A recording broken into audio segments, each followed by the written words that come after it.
welcome to the Knapp Medical Center post-game show where it is senior night here at Bobby Lackey Stadium. We got the headsets on because it's so loud right now. Mike Gonzalez, we also got Jacob Hinojosa over here. We're going to do some highlights first because the West Coast Panthers in the season with a win, winning tonight, by a final score of 36-19. Let's go to the highlights in this one and you'll see it right away. Chris Luna got in on the action along with the quarterback, Frankie Trevino. He's been doing it all season long, down to the 1 yard line, then to give the ball right here. David Garcia Jr. goes in for the score, and it's 7-0 Weslaco with the lead. Second quarter, Econ comes right back. Joe Carreon at quarterback right here, and looking down the field, and he finds Ivan Avida, 54 yards for the score. We're all tied up 7-7. Mike Gonzalez, these guys were scrappy tonight. All three sides of the ball. Second quarter, did a great job.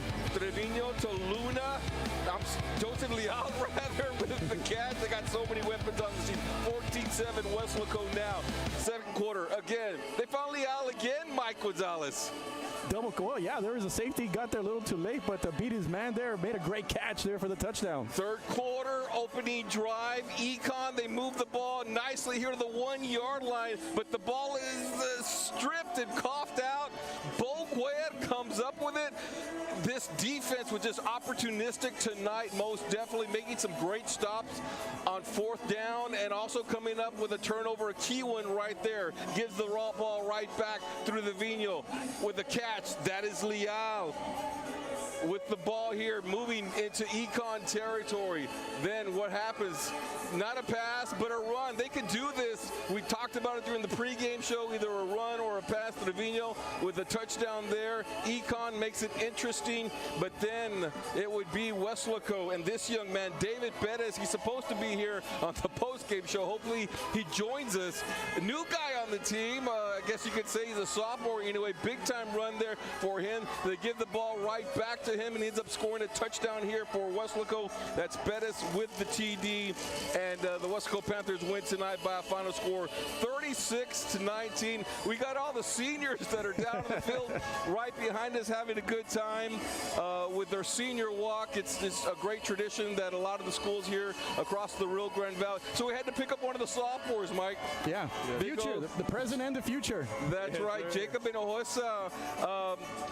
This was pretty much of a battle, kind of what you expected against this team. That was a pretty big offensive line. Yes, sir. I have no doubt they played spectacular. We went out there and went hammer to the nail, but obviously we were the hammer, so yeah.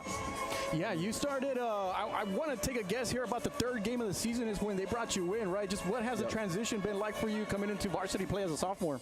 Well, it's a big jump from freshman, dark, to varsity, and being second string and then going to first string.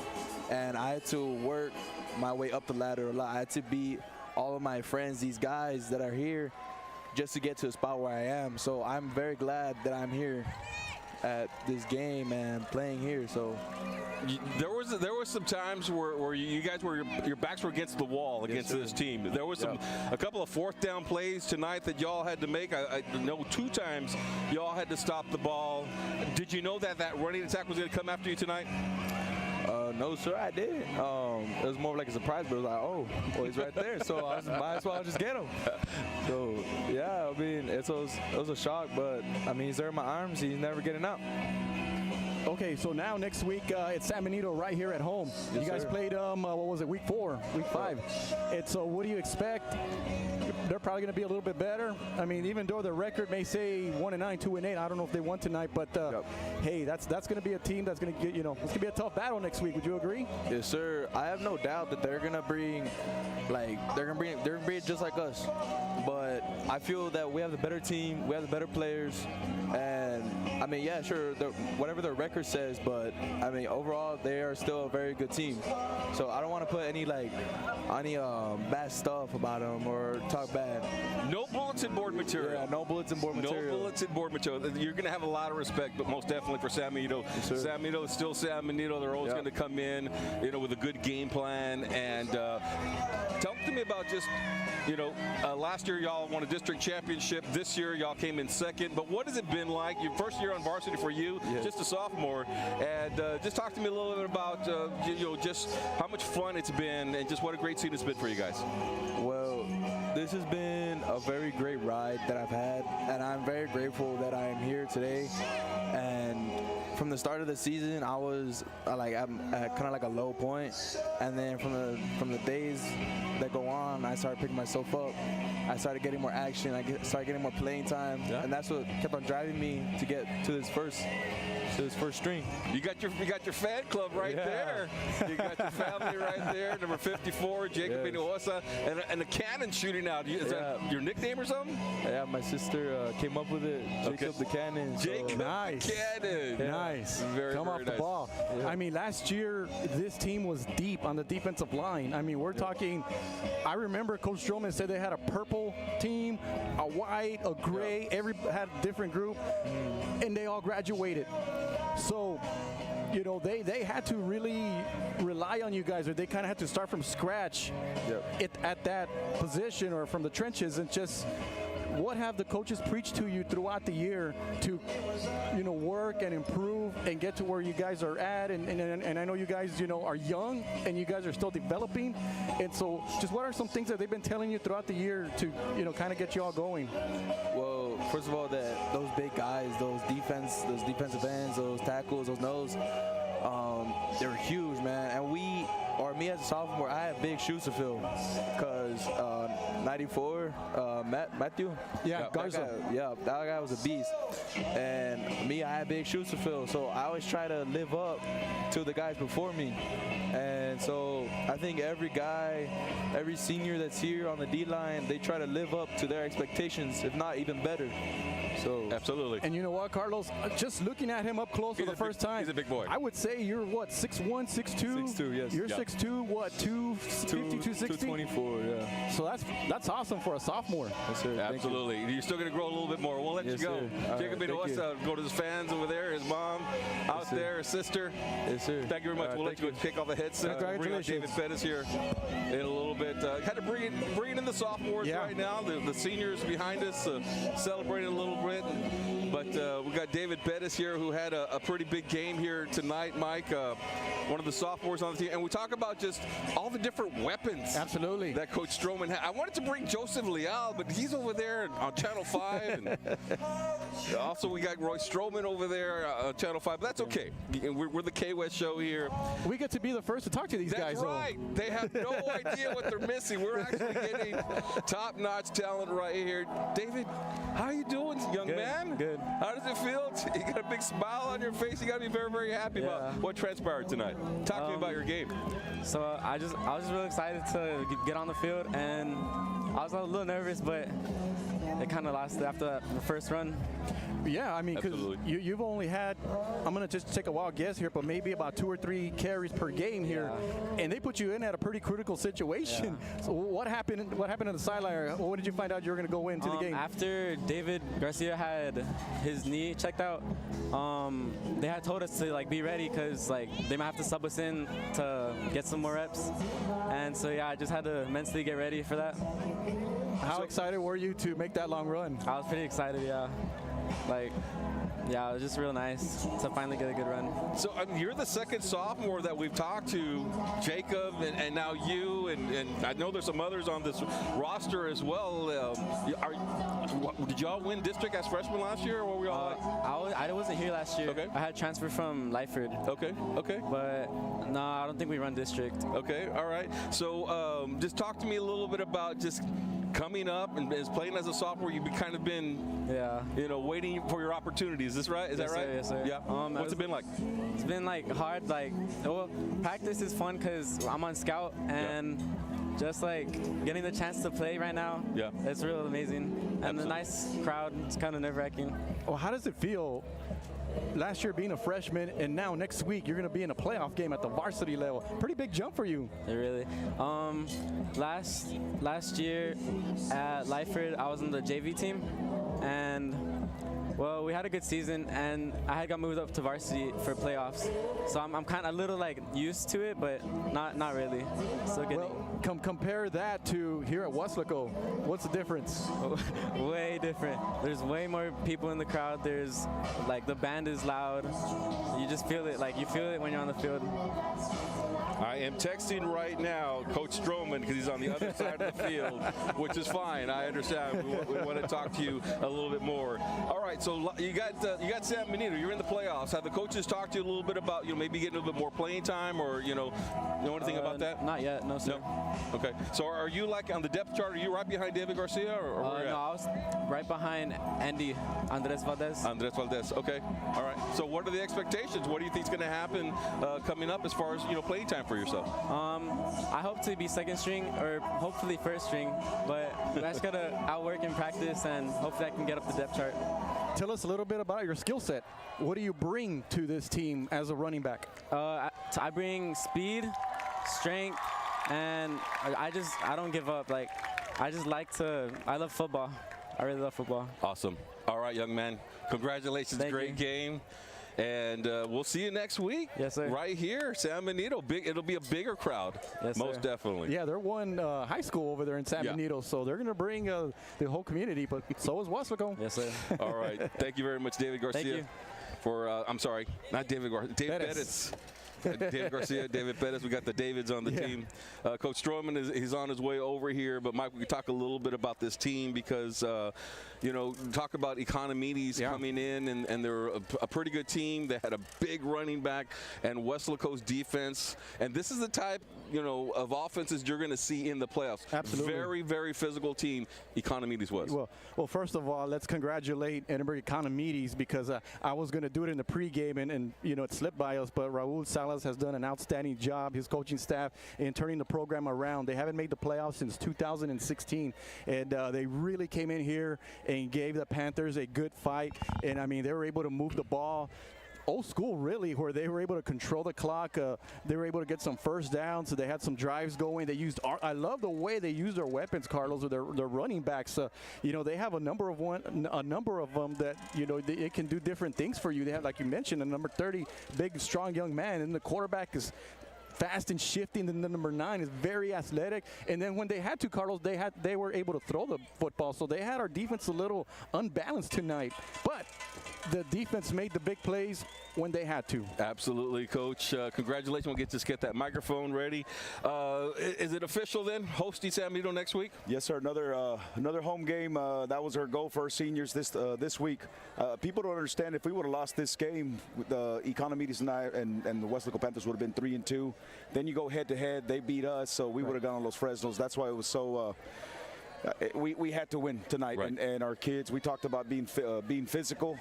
I think that was the reason why for a lot of these holdings was because of a lot of the pancakes, But I kept on telling them, keep being physical, and we got some calls that we were soft. We looked soft, but we've gotten better from the McAllen Memorial game to now. Absolutely.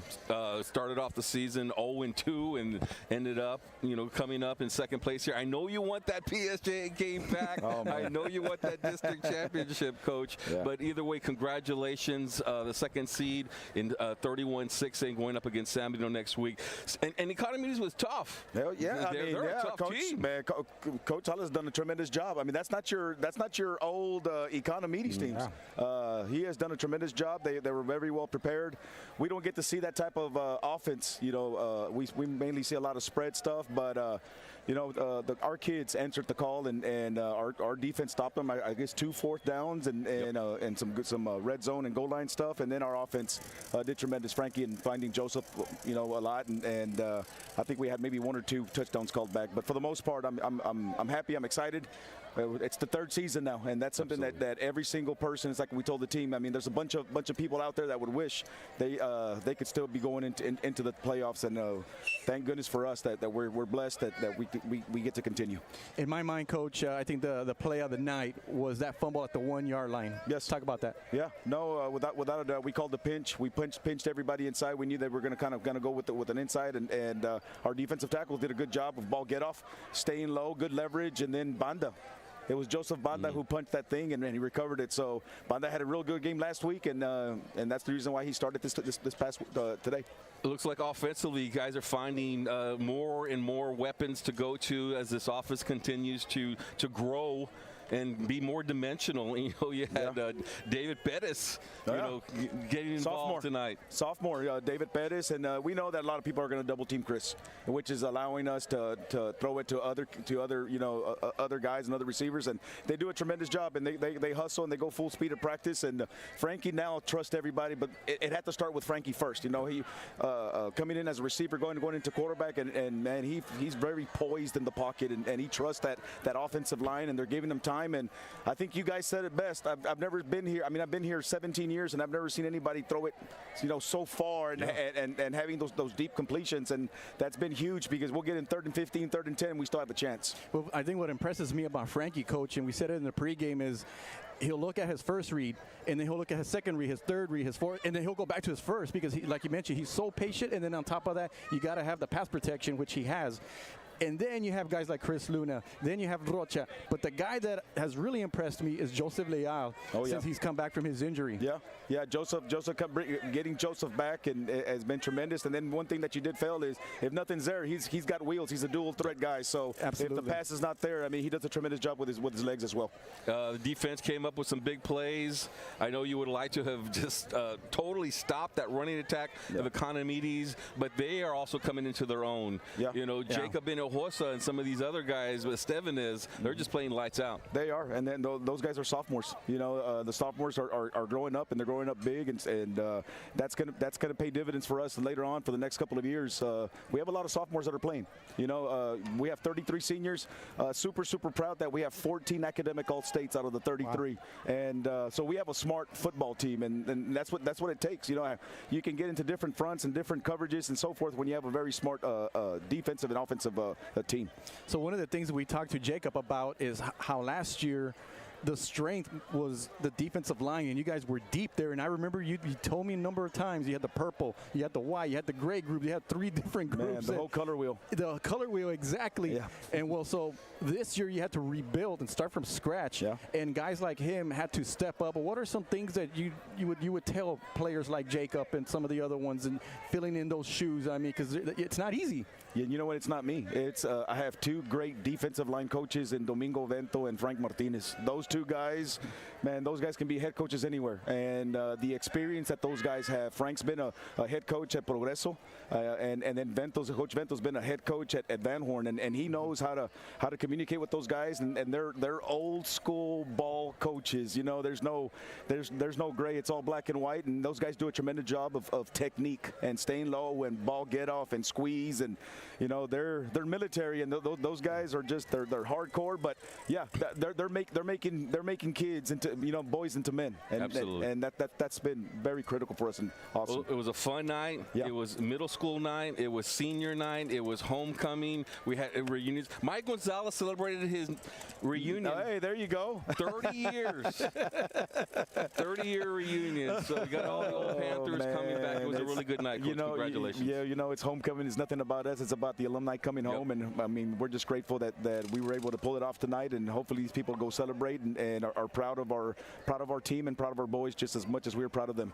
Congratulations, Coach Stroman, once again. Appreciate you guys. Thank you. Into the playoffs. It'll be a bi-district matchup against San Benito right here at Bobby Lackey Stadium. Just a great night, Mike. The only thing I wish we could have had maybe just a little bit cooler weather, right? Maybe next week. Maybe next week it'll be the first round of the playoffs, taking on San Benito, and then we'll see what happens after that. Yeah, absolutely. It should be fun. It should be fun because, as you mentioned, San Benito, one high school, one of the few 6As, Los Fresnos is the other, to have one high school program. And so we know that the whole community is going to come. And, hey, don't let that record – what is the record? What was it? I don't know if they won. If they won, well, they were what, 1-8. So if they beat Harlingen, they'll come in 2-8. If they lost, it's 1-9. So don't let that record fool you. I mean, they played Carthage out in Southeast Texas. They played Austin Westlake. They played Laredo, I believe, Laredo School, somebody. I mean, they had a brutal tough schedule. Non-district schedule. And then, well, they came over here. We were able to beat them in non-district play. And as we know, it's difficult to beat a team twice in 1 year. And they beat Harlingen tonight, because I know it was a close game. We lost to Harlingen, so just 2 up in the season. Opponents. Sure. Absolutely. But it should be fun, Carlos. I'm looking forward to it. Either way, it's going to be a good game. All right, for Mike Gonzalez, I'm Carlos Robledo. Once again, the West Local Panthers do win it tonight. Final score, 36-19. That's it. For Mike, I'm Carlos. We'll see you next week. Bi-District Championship, West Local versus San Benito. Thanks for joining us here on the Knapp Medical Center post-game show.